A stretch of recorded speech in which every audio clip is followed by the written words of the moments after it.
Are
you ready for the greatest show in fantasy football history, hosted by the incomparable Scott Connor and the one and only Ray GQ? I present to you Destination Chill, where football and fantasy collide. What is good, everyone? Welcome back, Destination Chill. Thanksgiving Eve. We are here to give thanks to all of our listeners, and we apologize for last week's missed show. We had stuff come up, just like it does every season. But we are back, Ray and I. This is going to be a free-form show, and we're going to cut right to it because we didn't give anybody a show last week. So we're right back in. Ray and I actually have not talked any football this week, which is crazy. We usually text and voice message all day, all night, in the Discord, on the phone. But, Ray, we have not talked a lick of football since maybe Friday night, sometime like that, and we're here to do a live show. So what's good, my friend? Man, I know we've been talking about fasting and the benefits and the health benefits and the mental clarity benefits from fasting. That's what we've been talking about. Other things other than fantasy football, which is good sometimes, man. And as we are entering this season of thanks and just sort of reflecting on everything, I appreciate it about our relationship because it's deeper than just fantasy football, just dynasty strategy. We talk about all kinds of random things. So, as we approach this season with friends and family, just want to tell you, man, appreciate you. Thankful for you, your partnership, your thought partnership, leadership within Destination Devy, and just your leadership in the fantasy space, man. This is fun to get to do this with you. And I hope everybody out there that watches this show, listens to it on replay, appreciates that as well, man. This is a really good thing that we do, and I look forward to it each and every week and excited for tonight, man. Yeah, for sure. And right back at you. I mean, you've done a lot for showing me the ropes on different things when it comes to just presentation and content creation. And you've been an inspiration, not just for what you do on air and what you do from a content creation standpoint, but just from a building your brand standpoint and building this community. I mean, I wouldn't be here at Destination Devy if it wasn't for you. I know I have my own thing and I've been in other places and whatnot, but just what you've built is pretty cool. The community that we build is pretty cool. And I don't think, and this isn't here for you and I to sit there and say, we need a pat on the back, right? Like, we are here because we love doing this. Like, we don't wake up and go, oh man, I got into this job or this gig and I have to go to work every day. This is all stuff that's extra, the stuff that we would be doing if it was for free because we love doing it. But the idea that you've built this up to where what it is, and we can just go live Thanksgiving Eve and just talk about whatever. And people are in here going like, I'm pumped up. I'm ready for Thanksgiving. Let's talk rookies. Let's talk Trinity, all that kind of stuff. Just pretty cool. Just kind of a self-reflection thing. So I know we're being a little like not talking fantasy football, but we're just being kind of a little self-reflective and very thankful for the community. So let's get to it. Let's get to it. Thank you for that, and appreciate everybody that's in here right now. Anthony, yes, thankful for the Trinity. You and me both. Thankful for the Trinity as well. Trinity tool, really cool. You can check that out on DestinationDevy.com. Fantastic content creators. Scott, Shane, Ty DeClaire, Gump, Gene, Ike, Cody Smith putting out articles. Jordan Backus just dropped a recent, we just dropped a 24 staff mock, Scott. And, every time we jump on here, we like to talk just kind of a shock value, some questions that weren't prepared that we didn't talk about. So I've got one for you, a very popular name in the Dynasty streets today. And I just want to get your thoughts and opinions on this player. I've given you no other criteria besides a lot of hype, thoughts and opinions. I'm giving you the impossible task of guessing who I'm talking about, but can you take a guess who we're going to talk about right now? Hot name. Hot. I know. I had said, give me a shot to guess, and I'm not going to guess more than once because if I don't know who it is, then I'll just let you share. You get 3 questions. You can ask me 3 questions to help you get this answer. You get 3 questions. I'm just going to dive right into it because I just have a gut feeling. Is it Tank Dell? It is Tank Dell. It is Tank Dell, and you got it. Hot name in the Dynasty market right now. And I was very shocked when I opened up our great resourceful tool over here at Keep Trade Cut to take a look at the Dynasty rankings. And I'm just going to read out Dynasty wide receiver 5. We'll start at 5 and work our way back. Got A.J. Brown at 5. Tyreek Hill being valued as wide receiver 6. Garrett Wilson, 7. Olave, wide receiver 8. Jalen Waddle, wide receiver 9. Devontae Smith rounds out the top 10. Then here's an interesting string. Brandon Ayuk at 11. Jordan Addison, 12, Puka Nacua, 13, Tank Dell, 14, Stephon Diggs, wide receiver, 15. Scott, I remember the pre-draft process. I was in Mobile, and we were talking in the Discord, and I was telling y'all, I was like, hey, man, I'm reporting what I see. This guy's uncoverable. They are very afraid. The defensive backs did not want to face him in one-on-one coverages. And I was like, hey, man, I mean, he's getting open whenever he wants. He looks good. And then the next day he was gone. He had done enough in day 1 of padded practices. Him and Puka Nacua said, I'm out of here. And clearly they are both very good NFL wide receivers. But when we look at Tank Dell, Scott, one of the biggest knocks that we had on him was undoubtedly his size at 5'8", 165 pounds. Wasn't a big guy. Then he goes to the combine. He doesn't run fast. I believe he ran a 4.5. Was drafted in the 3rd round. Yet we're seeing this transformation right now in Houston to where he's the guy that's getting peppered with 10-plus targets every single week. You look at his Trinity, and it's continuing to what I like to tell people, you track it in the stock market. He's making higher lows and higher highs. Every single week, he's making higher lows and higher highs, which in the stock market world, that screams a bullish company. He's doing that. And right now, he's being valued as wide receiver 14, whether there's some ADV in there or not. I have been offered multiple things from my Tank Dell over the past couple of days. My question to you is, what are your thoughts and opinions on Tank Dell? And what learning lessons can we take away from what we're watching happen with this undersized, long, older wide receiver? Like, what can we take from this situation, man?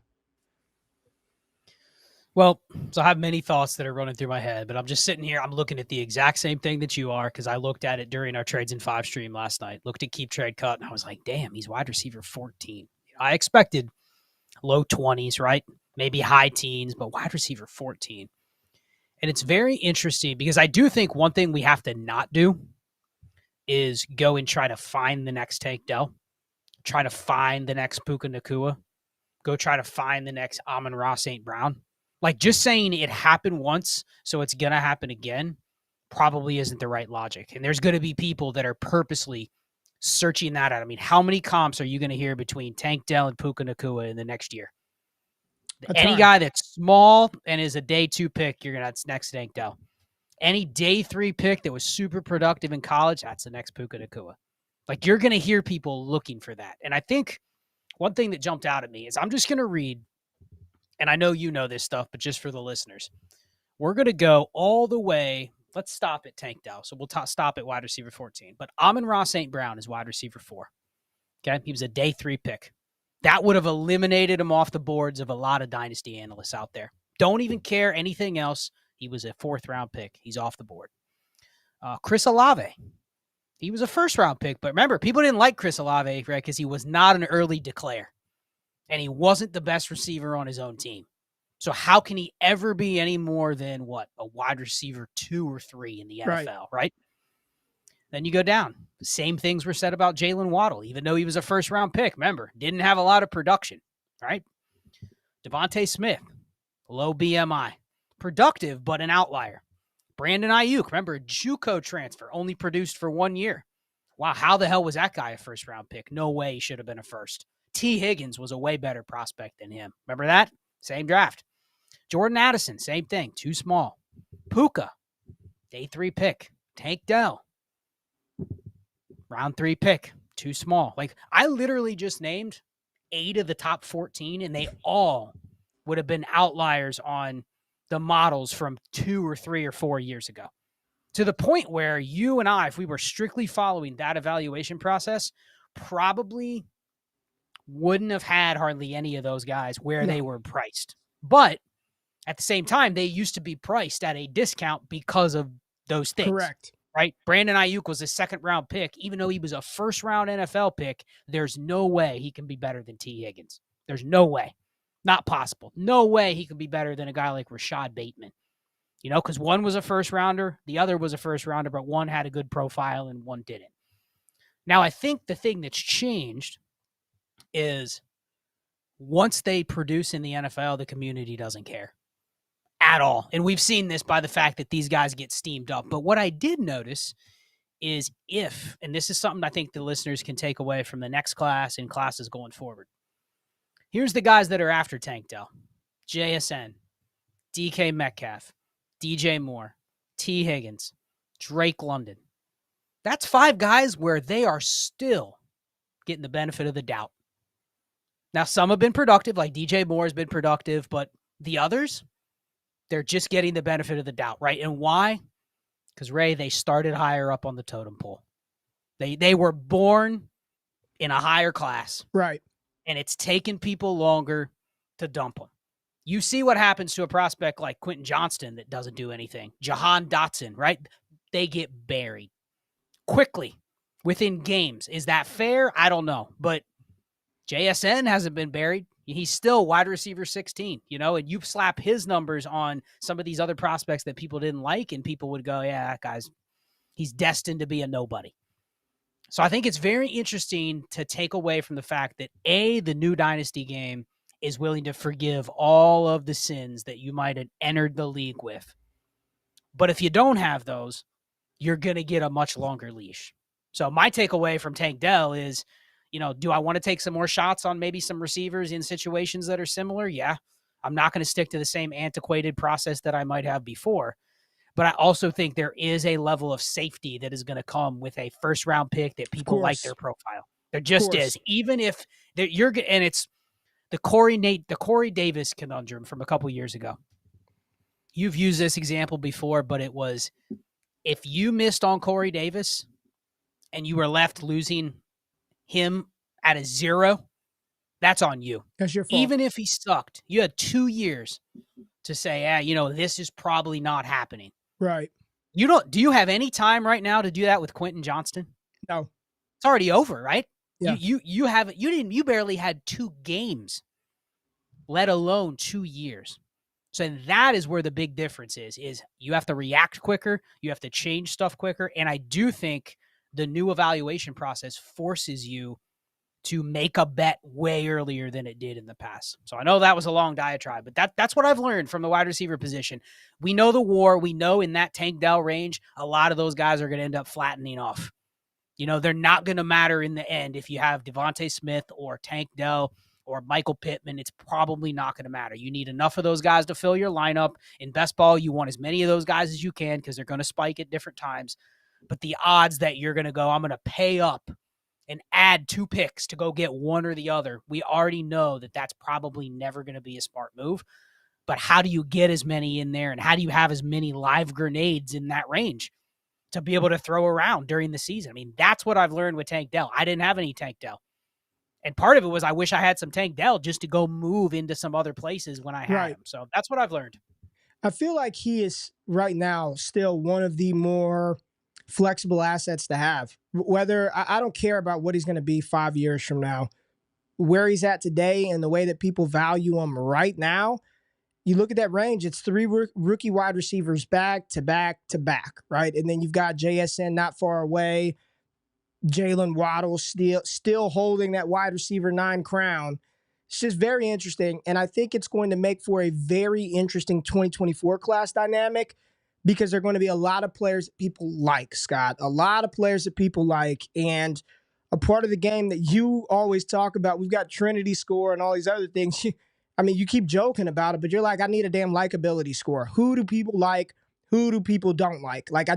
I want to avoid the Quentin Johnstons where they're already going to have a negative perceived bias coming into the NFL because it just makes their climb so much harder despite what they do. And this is actually a great segue into the 2024 class because the more I start to get my mind and shift my focus away from the in-season content and really start diving into this class, Scott, man, this is a very good class. Like, it is a very good class, and not from the perspective that all these guys are going to be superstars, but how it's going to help increase the value of 2024 rookie picks.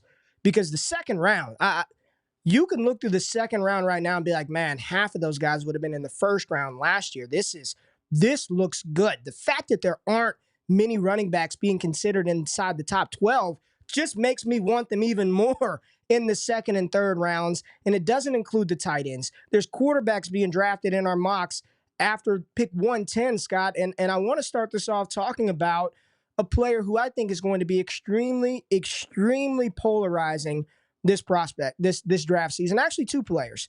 Both of these are older, 5th, 6th year seniors. Both of them lighting up college football on the biggest stage. Both of them on very good teams that should be playing deep into the college bowl season. But I'm talking about Oregon's Bo Nix and Washington's Michael Penix. We don't need to spend time talking about Caleb Williams or Drake May. We'll talk a little Jaden Daniels in a little bit. But those 2 quarterbacks in particular, and Bo Nix is the one that I'm looking at where it seems like his perception in the Dynasty space is, I don't like that guy. He sucked at Auburn. He had to transfer. He's not that good. Helped out by the Oregon scheme. But everything that I'm hearing and reading is like, that's the guy the NFL wants. He's got experience in the SEC, dominated in the Pac-12. He's got over 1,700 pass attempts, just experience galore. He's a mobile quarterback. He can make all the throws. I'm looking at Nix right now thinking, man, we're wish casting and hoping J.J. McCarthy could put it together with all the tools and the traits. But I've seen Bo Nix do this and operate at an extremely high level for 2 years in a row. So when you're looking at this quarterback class in particular, how polarizing do you think those 2 players will be? And if you had to early lean right now, which one you would rather have based on whatever variety of factors you want to use, Scott, which would it be? Talk to me. Michael Penix, Bo Nix. Yeah, I think it's going to be Bo Nix, just for everything you said. And I mean, the guy's going to end up with over 60 starts in college. He started as a true freshman. I was listening to Nate Tice and Dane Brugler. They were talking about whether we think it's important or not. There are people still in the NFL that like to see a quarterback that was a 5-star kid that started right away. Like, that pedigree is still going to follow him, just like we were talking about with the wide receivers. When you were at the top, even if it was, fake recruiting rankings, right? He was still at the very top. So they're going to be able to sell themselves on the guy's got the pedigree too, right? And he can move a little bit. He's big, and I think he's similar to like Will Levis type. Like, he can move to where he's not going to be a 0. He could give you 300 yards rushing in the NFL potentially. So I think he's just going to have everything that people are going to look for. And he's also, it's going to be very interesting because those 2 are going to play, assuming that these teams win their rivalry games this weekend. They're going to play. And I think if Bo Nix ends up beating Washington, I think he's right there for the Heisman. I know Jaden's there, but he's going to have, again, what do Heisman voters like? the complete package, right? You led your team to the college football Right. playoff. You put up the numbers. You beat Caleb Williams. You beat Michael Penix. You had all these things along the way, these boxes that you checked, that I think he could end up with a Heisman. I don't want to say it could be like a Joe Burrow run, but you never know, right? He could run off 4 wins in a row, win the Heisman, win the Natty, and you're sitting here going, damn, he put up 54 touchdowns this year. Like, it's not quite Burrow, but it's not too far off. Like, that scenario is possible. So I would lean him. And I just want to say this about the QB class. I haven't put out my roster construction series yet at quarterback. But I think one thing that we're going to really enjoy about this QB class is, with the way quarterbacks are being used, with the way we now have to put at least, and we'll just use a cookie cutter super flex league, lineup league, that a lot of people play in. I think you have to put at least third round value on a lot of these QBs that are an injury away from playing. We've seen it this year. We've seen what the war looks like when Sam Darnold starts. He's the same as a lot of the QB2s that you're rolling out there on a weekly basis. Now, he doesn't have a locked-in job. He has no future job security. But if I tell you, Ray, right now, do you really factor that Geno Smith has future job security? Not really, right? No. So it's like if No. you could patchwork together a couple Minshew starts here, a Sam Darnold start there, and you can do that a lot cheaper than paying a first-round price tag for some of the QBs that are going to be in that range. I think this quarterback class also is going to offer even better options than last year did. Last year offered a couple guys, Stetson and Jaron Hall and Clayton Tune, a lot of guys you could pick and say, hey, I could see them starting. But I'm looking this year, and you're going, and people won't like these names because they've been around for a while, but guys like Spencer Rattler, Michael Pratt, Riley Leonard, like, there's a lot of guys that could go in the mid rounds, and all you're looking for there is their path. Did they win the backup job out of camp? If so, like, that's a player that's probably worth drafting, which makes it, with this new construction that I'm going to talk about, it actually makes some of those second and third round picks more valuable. Before, 2 years ago, I would have looked at a third round pick where I drafted Jake Haener as, why would I ever draft Jake Haener, right? Because he's not going to start. But in this new NFL, if you're in a lineup league especially, like, you want to take a shot on a couple of those guys. And I think this class is going to offer, 5 or 6 options outside of the first round QBs that I think you can take a shot on in round 3, maybe even round 2, depending on the landing spot or the profile. So I think that makes this class even more intriguing, not just the high-end QBs, not just that we could see Jaden, Nix, and Penix jump into the first round, or, whatever players end up going there. There's going to be a couple more in the first round. But there's a bunch of guys in the mid-rounds that I now, with how I'm going to roster construct, am more interested in. Well, I'm just looking up some stats, and I'm using PFF just for consistency here. And I just want to run through some of the NCAA leaders right now. 50% threshold minimum dropbacks out of the high of 551. So right now in college football, the leader in completion percentage at a whopping 78%. Bo Nix, 78% completion percentage. I don't care what scheme, team, anything. To throw for damn near an 80% clip is ridiculous. He's got 3,400 passing yards, averaging 9.7 per attempt, 35 touchdowns, 2 interceptions.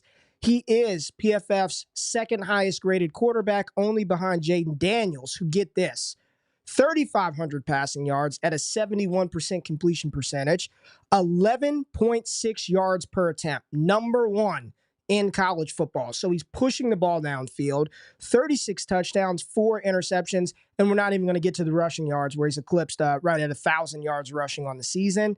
Some other leaders in that category, you also have Spencer Rattler, 69.5% completion percentage for Spencer Rattler on the season, which is higher than Caleb Williams. It's higher than Drake May. It's higher than a lot of these guys, right? That's number 9 for Spencer Rattler. So when you're just looking at some of the QBs that we have in this class, and I doubt Dylan Gabriel comes out, but this is a phenomenal quarterback class. And to your point, a lot of guys who can be drafted in the second or third round. So everybody needs to stay tuned for that roster construction series that you're going to put out. Scott, we did lose one. Jordan Travis suffered a very, very significant fracture in his leg last week.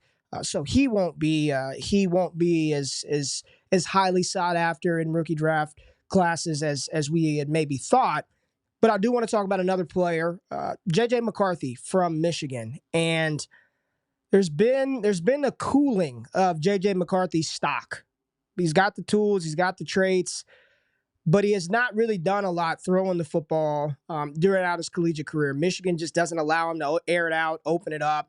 So the excuses that we continue to make, or at least the rationale is, well, they haven't let him do that. He's got the tools and the traits, but a lot of people that I've talked to is like, man, it's really going to come down to these next couple of games for JJ with his draft stock. Now, I think because of everything that's happening at Michigan, it makes it more likely than not that he's going to declare. But let's just say you're in a spot this year, Scott, where you're at the 111, you're at the 112, and he's sitting on the board, but there's also a Keon Coleman who was selected in the first round, and Emeka Egbuka. And J.J. McCarthy goes to a team like San Francisco, goes to a team where there's not an immediate path for opportunity. How are you going to treat him in rookie drafts? Do you just draft him because that's the value of the position? Or are you a little more, you know what? I don't see a path where he's going to get opportunity right now. Give me the more liquid, flexible asset who should play earlier. How are you going to proceed with McCarthy, who seems to be taking a little bit of a dip of late? Yeah, it's an interesting question because I think this kind of goes back to what we were talking about before, is knowing, and you were talking Jaden Daniels a month ago. But the reality is, by time we get to draft season, I don't think there's going to be any room for Jaden Daniels to go, but down. I already hear people saying he's my 103. 103. If he goes in the first round, I'm taking him literally right there with Marv. And if that's the discussion, then it's kind of going to be like, you already know the price that it's going to take to get him. I think with some of the other QBs, it's going to be very much a, what's their ceiling? You're going to hear a lot of the same old, are they going to trust them to pass a lot? Are they able to run? What system are they in? Like, you're going to hear a lot of that, and then there's going to be ones that don't fit that mold that are going to get forgotten. So he could be one of those if he doesn't go to a good spot. Hell, if he's one of those that could declare and then not go in the first round, like you're talking about, and not be seen as a clear-cut starter. And then you have to go, well, I have to ding him if that happens, right? You probably can't say this class is too good to waste a top 15 pick probably on that. But then you're going to have to make some bets. And there's other guys that I'm sitting here looking at, all right, with what we've seen at quarterback this year, we have to admit that it's very random. We don't know how a team is going to treat a rookie QB coming in. Some of these teams are like, you know what? We may get in a situation where we have nothing to lose. Let's just play him. Especially a guy that started 4 years in college or whatever. Let's just throw him in and see if he's got it. And if he doesn't, no big deal. Like Sam Howell, we'll just wipe our hands clean. We'll get another guy.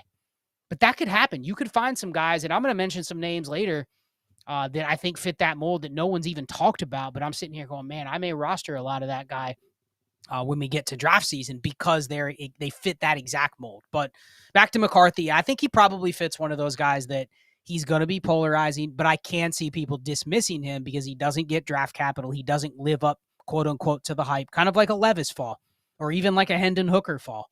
I know he's probably seen as a better prospect, but I could see him going somewhere between pick. You could see him falling into the 40s, right? Into the mid-second, something like that, maybe. Yep. If there's 5 quarterbacks that go ahead of him, there's only so many teams that will draft quarterbacks as well. Yes. If there's 4 or 5 ahead of them, there's not going to be a team that goes, we need to trade up to get McCarthy. It'll just be like he's a luxury pick. So I think that's the other thing. We have to kind of pump our brakes a little bit on these mocks that I just looked at one today. I think it was PFN it was Fox. Top 10 NFL mock draft picks. Okay. And they have 5 QBs in the top 10. And I mean, any of the 3 between McCarthy, Daniels, and Nix could go top 10. But, Ray, what are the odds that 5 teams in the top 10 select a QB? I mean, how many years do we have to do that before we're like, okay, it's probably not going to happen? Right. Top 25, top 20, maybe. But 5 in the top 10, that I don't think Scott, the league is that thirsty. Scott, it's an interesting question because you look at the teams that are projected to pick inside the top 10 right now. There's like 4 or 5 that need one, like legitimately, like at least we believe they need one. We think the Giants could go quarterback, but there's a very real chance they just roll out Daniel Jones and his repaired ACL. We'll see. But the New England Patriots, you've got the Chicago Bears, which I think everything that I'm reading, everything that I believe, these next 6 games are going to be so critical for Justin Fields. What does he do?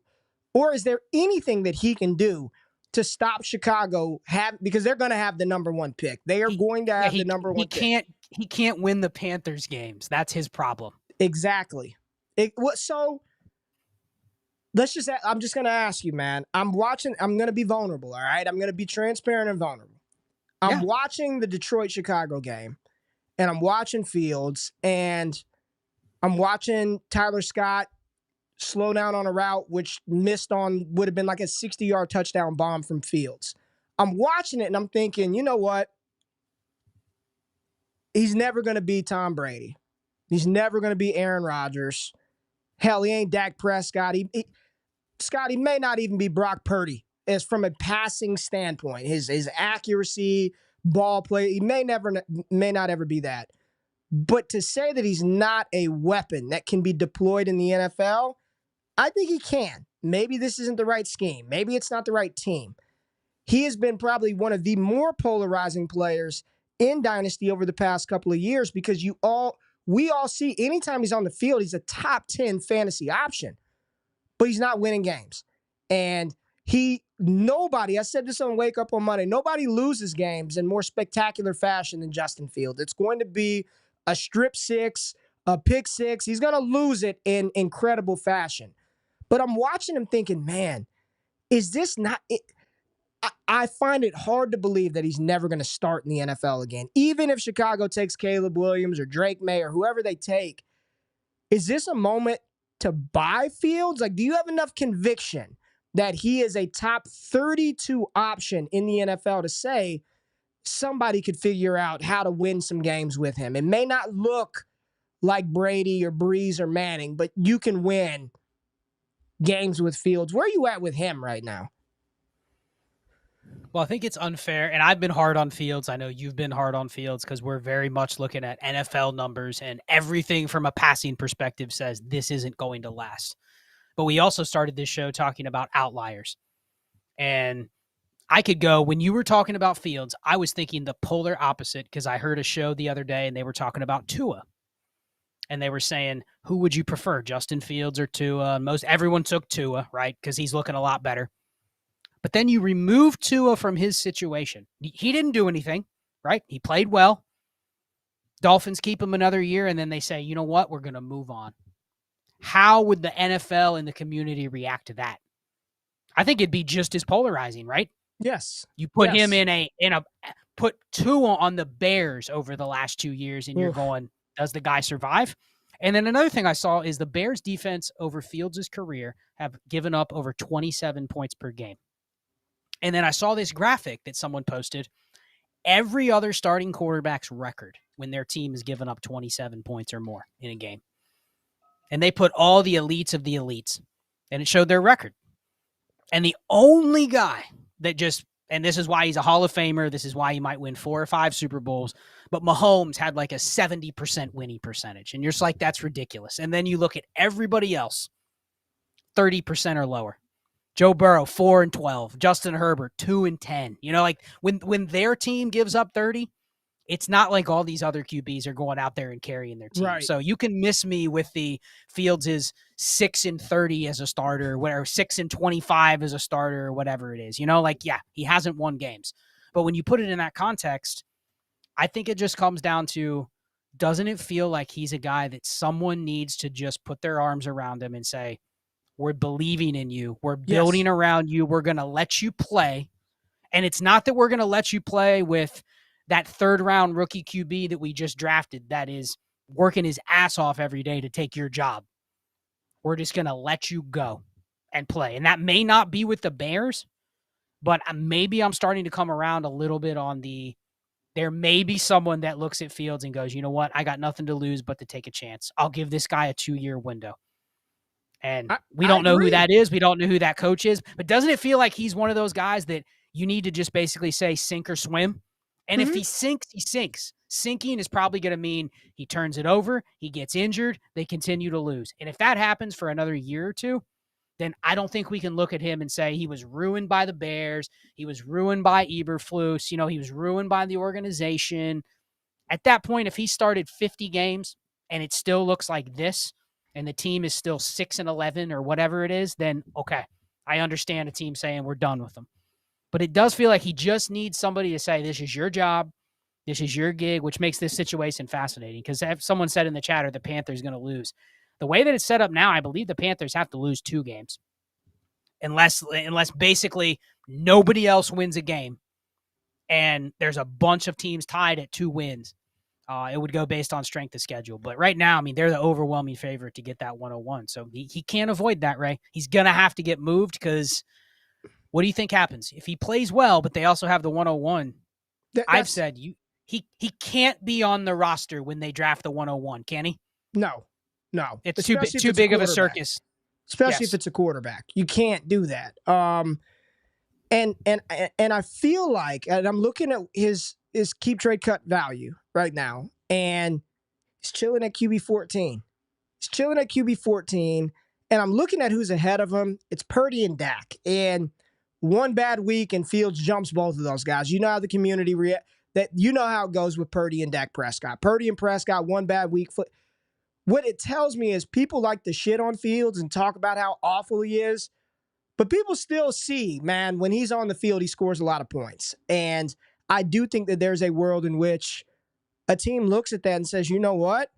Yeah, we can work with this. You don't think I guarantee you Carolina's looking and saying, man, I'd much rather have that guy than the guy that we have right now. So Josh said in the chat, his price hasn't reached a level where it's worth the risk, but it's getting closer. I think it's that with Fields, you just have to dive in. There's no sticking your toe in and is it close enough? You just got to go get him, because if you wait another week, he goes out there and runs around on Minnesota this week, he's QB 9 again, and people want 2 first for him. If he goes out there and shits the bed, I know his value will drop, but I still don't think people are truly moving him for anything that they can get.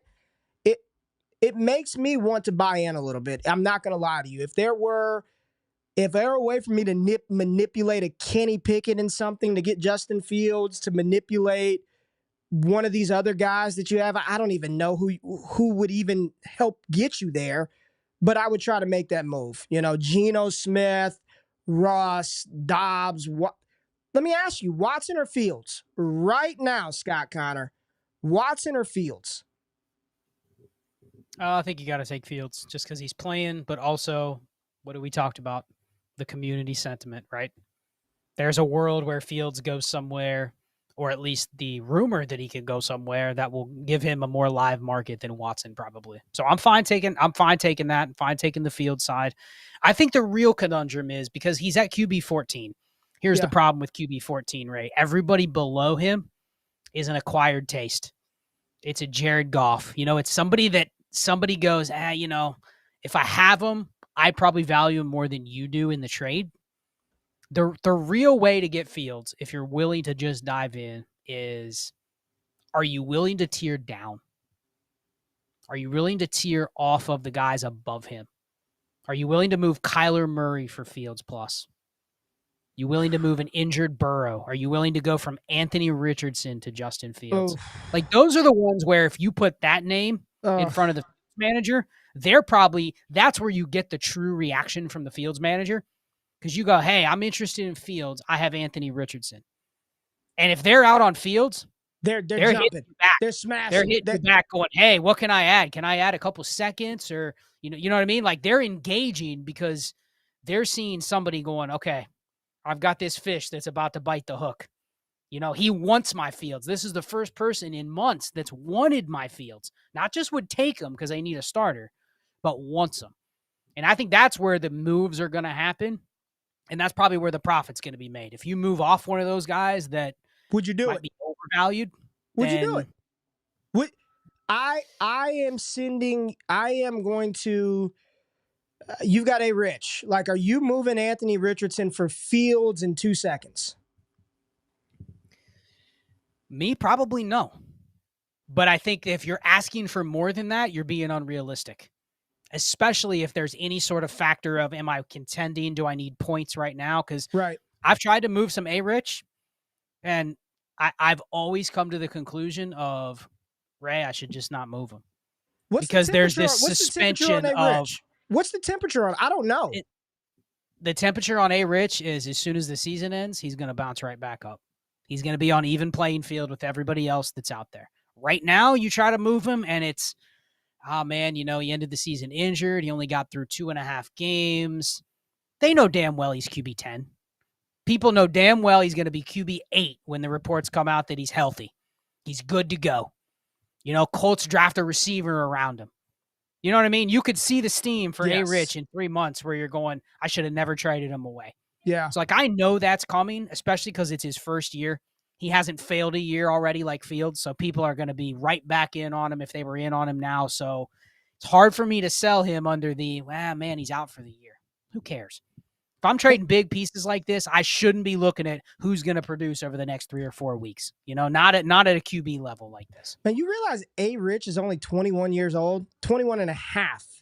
I didn't realize he was that young, Scott, and not just young from an age standpoint. He's from the time he entered Florida to his first NFL season, he's sub 500 pass attempts. He's young, man. There's a lot of room for growth, and I think we've all seen enough from the Indianapolis Colts organization to feel comfortable buying in to a Shane Steichen, opposed to, I believe the odds for next coach to get fired, I think Frank Wright is like number 2 for the best odds to get fired next.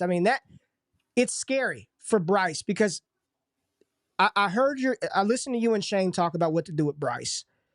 I've looked at a lot of fantasy analysts and their evaluation on Bryce Young. And I look at everybody else from the NFL, and any kind of film you watch, data you look at I'm just reporting what's been said. It ain't all Bryce, right?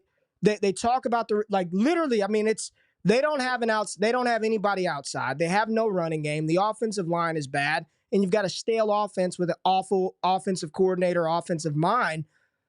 All of those things can be true, Scott.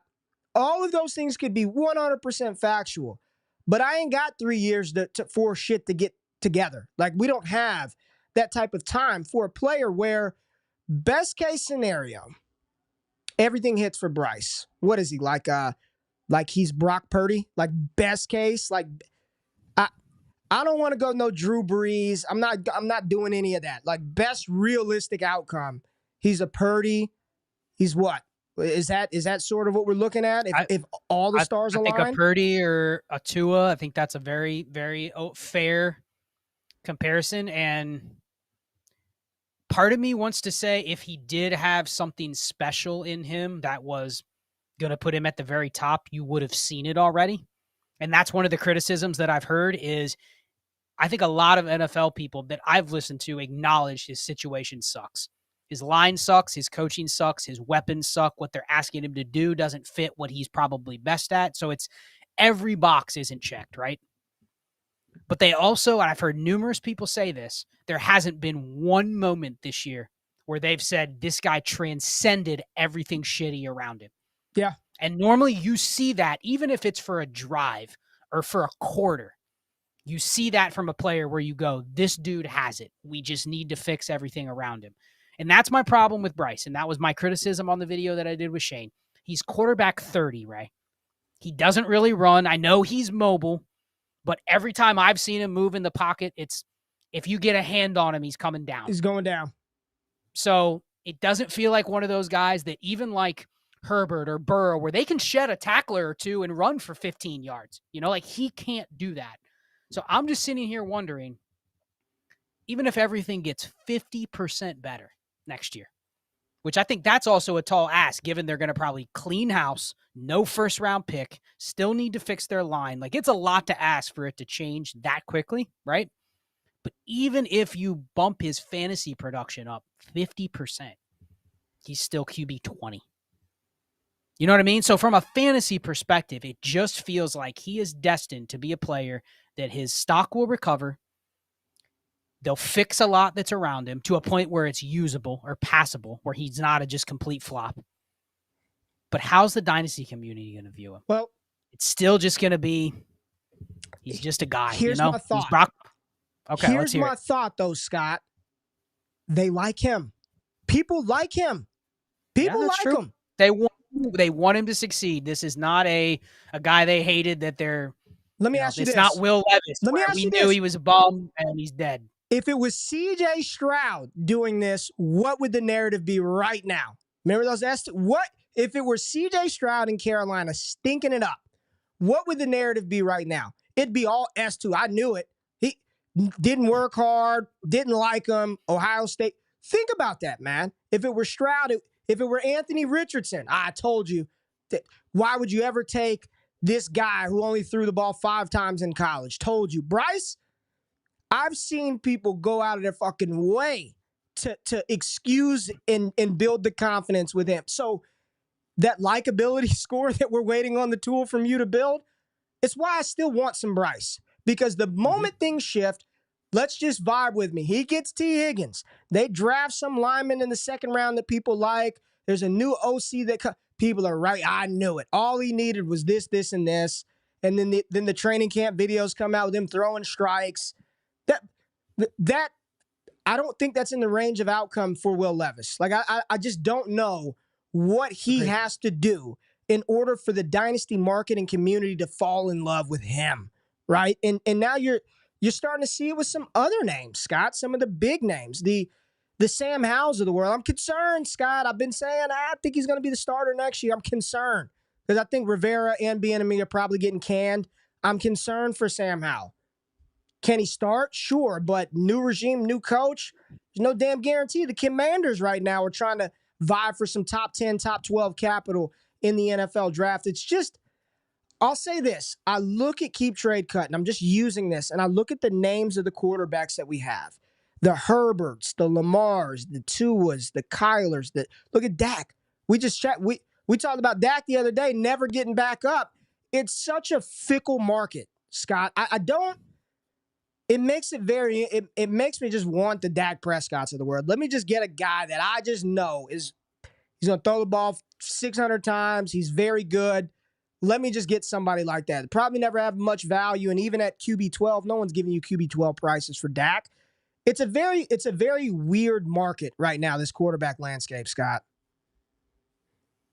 Yeah, it is. And one thing that I've been looking into that stay tuned for the roster construction series is talking about there's leagues where this year's quarterback distribution, not just value, but production, has started to shift my mindset a little bit to the point of, given what I said earlier in the show with how many quarterbacks have started and how many more teams are willing to give backup QBs chances, there are not that big of gaps that should be between a lot of the QBs where we currently see tier breaks. I get it. The very top, there should be tier breaks. But after that, we're sitting here basically judging players on opportunity, and the opportunity is very fickle in today's quarterback market. And I think the NFL will tell you that too. So yeah, to have a guy like Dak, where the one thing Dak has over some of those others, and this has always been my argument for Watson too, is you have a longer leash. You just do. Now that leash could erode very easily, right? An injury, consistent bad play, like that leash could go away. But you have a longer leash to where, I mean, you basically just said the answer was always just have Dak Prescott, Ray. It was always just have one of those guys, and don't be messing around with taking big swings at Trey Lance in the rookie draft, Jordan at his Love. price any of those. And people don't like that answer, but at the same time, if we're playing a stock market game, you do need to have some Bryce Young to where you can go, okay, I can sell when he's getting high. Yes. I have some Justin Fields when he gets traded to Atlanta. Bingo. I got some Justin Fields to sell. Like, you have to play that game. Otherwise, you know what? Like, and Shane said this a year ago, and I always laughed at him, but he's so right. He goes, Dak is just Kirk Cousins. And he literally is. He's a younger Kirk Cousins where you look up and you go, yeah, he was QB 11, QB 6, QB 8. You know, but no one ever respected it until after 7 years in a row of being there. You go, yeah, man, if I could have predicted that. And then we get into this fallacy where we now try to find the next Kirk Cousins. Oh, yeah. Right? Mac Jones is the next Kirk Cousins, right? who's the next Dak? We're looking for the next Dak, and you go, maybe we should have seen it coming when it was right in front of our faces. So that's a different debate, but it is interesting. If you're trying to play the market over the years with guys like Cousins or Dak, you never won the market. Someone may have beaten you to the market because they had the Bryce Young to flip. They had the Justin Fields to flip. They had the Trey Lance to flip, and they had the discipline to do it. That right there is a topic in its own right. If you're going to play the stock market approach, make sure you have some of those flexible stocks that you can move, some of those assets that when you get the value spike, you can capitalize on it. And that doesn't just extend to the quarterback position. That's receivers. That's having you some Rashee Rices or Tank Dells or whomever it may be. But Scott, I want to wrap this show talking about your favorite position. And you recently put out a podcast talking about tight ends, the Dynasty tight end landscape. I know you love talking about it. Not just look on Keep Trade Cut. Travis Kelce, there are reports that retirement closer to reality than a distant thought. And I talked about this with Jay Rich today. If you really look at what's going on, Jason Kelce has already come out and said, this is it. I'm done. I'm done this year. They have so many opportunities. Like, I don't know if this is what they aspire to be, so I don't want to put this out there, but they feel like they could be Pat McAfee on steroids if they wanted to do something, like legitimately. And you look at what Travis Kelce is doing is his other ventures and his relationships and just the notoriety outside of the game of football. You don't think he's sitting back thinking, man, do I really want to continue to? I'm already a Hall of Famer. I've got multiple Super Bowls. I'm going down. My brother and I can retire this year, go into Canton together, I'm just thinking about all the narratives here. What happens to Mahomes without Kelce and his value, and looking at the tight end landscape now with Andrews being out for a year, McBride has leapfrogged Kyle Pitts during your AMA inside the Discord. Go to DestinationDevy.com, join the D5 tier to get access. Scott and Shane do AMAs all the damn time. But I said, give me Trey McBride over Kyle Pitts, and this was 2.5 weeks ago that I said that. Just your thoughts on the landscape of this position, Travis Kelce, Mark Andrews, and then tie it all together with a player like a Brock Bowers or Jatavian Sanders, who are probably going to be drafted very high in the 24 NFL draft. Yeah, so with Kelce, I think you're starting to see the reality of value in a dynasty tight end with his profile and his age where it was. Because if you're trying to get out of Kelce at this point, it's too late. It's too late. The buyers have already tried to buy, and you probably turned them down. So you're to the reality now where you're probably just riding it out. He is less than 100 catches away from passing Antonio Gates. I don't think he can pass like Jason Witten or Tony Gonzalez at the top. He'd need to play like 4 more years. But the other thing, even though the Chiefs lost the other night, they're still going to host the AFC Championship game probably this year. They have an easy-ass schedule, and if they're playing at home, like, they're going to be in another championship. They're going to have another shot probably to win another ring. So I can just see if he wins a ring or even if his brother wins a ring, they just hang it up. And maybe you get one more year out of Kelce. But aside from him, I don't think there's much to do with him. Regarding the tight end landscape, I'll just say this. Let's be careful. I was playing with the War Tool today, Ray. Had a long discussion in the Trades in 5 Discord about this. We were talking about a 1.75 premium because people were saying, yeah, that's getting to the point where it starts to matter, right? Mm-hmm. Yep. You plug in one of those leagues, and I'm not even going to give an example, but anyone in the chat right now, if you have a league where you think tight ends matter in your league, go subscribe to the War Tool. You can get it for a month. Plug your league in there, and just look at the historic war at tight end. Just look at it. Look at the 3-year average. You can slide between, any 3-year window that you want. Just look at where the tight end is relative to the rest of the league. And tell me if you really, really want to be making super convicted bets on what do we got now? Kincaid, McBride, Laporta, Hawkinson, Andrews will be right back up there. Who else? Maybe Pitts. Brock Bowers is coming in there. He's going to be there. I'm just saying I'm not betting on 7 tight ends to be in the difference-making range. I'm just not. Now, that doesn't mean I don't want exposure to all 7 of those guys or 6 or whatever you think it's going to be. But historically, it's going to be like 2 or 3, Ray. Maybe 4. So that's all I'm saying. I think if the community is going to start leaning towards this tight end renaissance, how, man, we hit on Kincaid, we hit on McBride, we hit on Laporta, we got Brock Bowers coming in. Like, we have 4 Travis Kelce's now.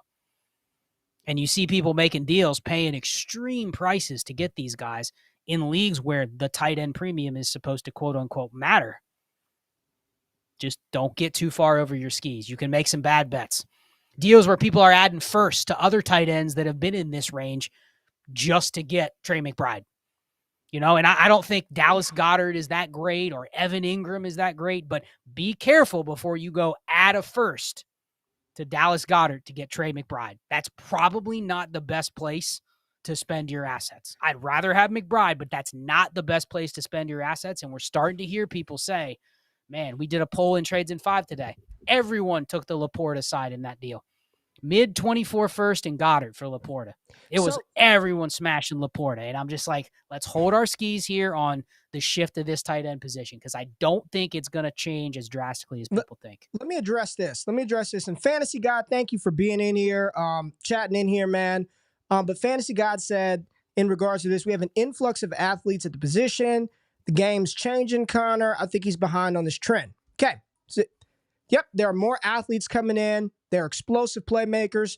I just pulled up something very universal. Underdog Fantasy BBM4 War this year for Best Ball Mania 4, where we were taking Travis Kelce at the 103, the 104.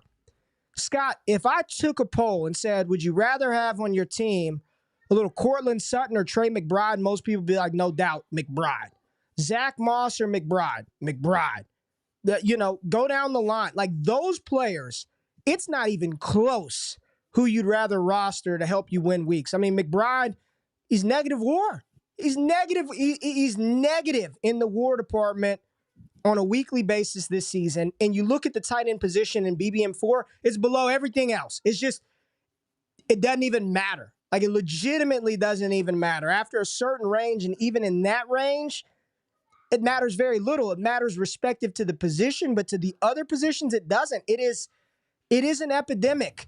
But the reason why I want the Laportas and the Kincaids and the Musgraves and all those guys is because people thirst for them, Scott. In Dynasty, nobody wants Michael Pittman. Nobody wants that guaranteed 16 points per game. Nobody wants Pittman. It ain't sexy. Just Michael. Give me all that Musgrave I can handle. It is. You are 1,000% right. Yet it doesn't matter, because they are not the position that's actually helping you win weeks from a scoring perspective. Value, what you can use, all of that's a different conversation besides drafting to plug and play. I think that is the key. And to Fantasy God's point, I don't think we're denying that the game is changing. Players are contributing at tight end faster than ever. I mean, we've talked about it before, the profiles of guys that are coming into the league 6'3", 235 pounds. Years ago, that would have never been seen as a full-time tight end. And now you have teams deploying players that are built like that as full-time players. What I'm saying is, when we're talking to the masses, there are very few leagues where the tight end position matters enough and keeps up with the other positions enough where, and I don't even want to call it arrogance, because that's not the right word, but for you to go, you know what? I am a Sam Laporta away from dominating this league, and it's a half PPR league. Like you're probably going down the wrong road. And that's all I'm saying is, make sure it matters in your league. And the majority of them think that matters until you run the war and you go, oh man, even though this is 2 PPR, damn quarterbacks are getting 40 points a game and running backs are getting point per carry. And you know what I mean? And you're going, the tight ends still don't matter that much. So that's my takeaway. It's just make sure you understand how it fits into your dynasty league versus looking at what somebody would pay for a quote unquote difference maker. And you're just betting if a guy's a difference maker. But even like your format right here, I think Laporta is tight end 5. So Laporta's been a difference maker since the day he entered, right? Yep. But how much difference is he making on that graph? I mean, right? Yeah. That's the thing is, I mean, this is best ball and it's underdog.